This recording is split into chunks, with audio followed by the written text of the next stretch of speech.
মনোনয়ন জমা বাম আইএসএফ এর প্রার্থীদের। বাম ও আইএসএফ এর প্রার্থীরা মনোনয়নপত্র জমা দিলেন উলুবেড়িয়া মহকুমা অফিসে।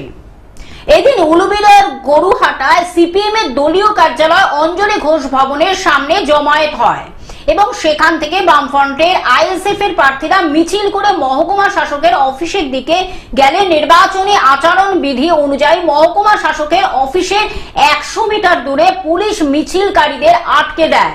পরে প্রার্থী, প্রস্তাবক এবং সমর্থককে নিয়ে মহকুমা শাসকের অফিসে মনোনয়নপত্র জমা দেন।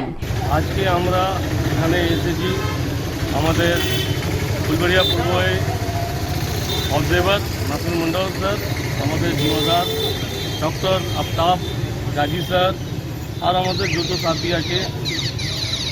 আজকে আমরা একটা এখানে কসম খেয়েছি যে বিজেপি টিএমসি খেলা চলছে, ওই খেলাটা আমরা এখান থেকে আজ থেকে শেষ করছি আর মানুষের খেলা চালু করছি। উলুবেড়িয়া থেকে মতিয়ার রহমানের রিপোর্ট, গ্লোব নিউজ। এখন থেকে গ্লোব টিভি দেখুন আপনার স্মার্টফোনেও। গুগল প্লে স্টোর অথবা অ্যাপল স্টোর থেকে ডাউনলোড করুন গ্লোব টিভি লাইভ অ্যাপ। এছাড়া জিও টিভি অ্যাপ থেকে দেখুন গ্লোব টিভি লাইভ।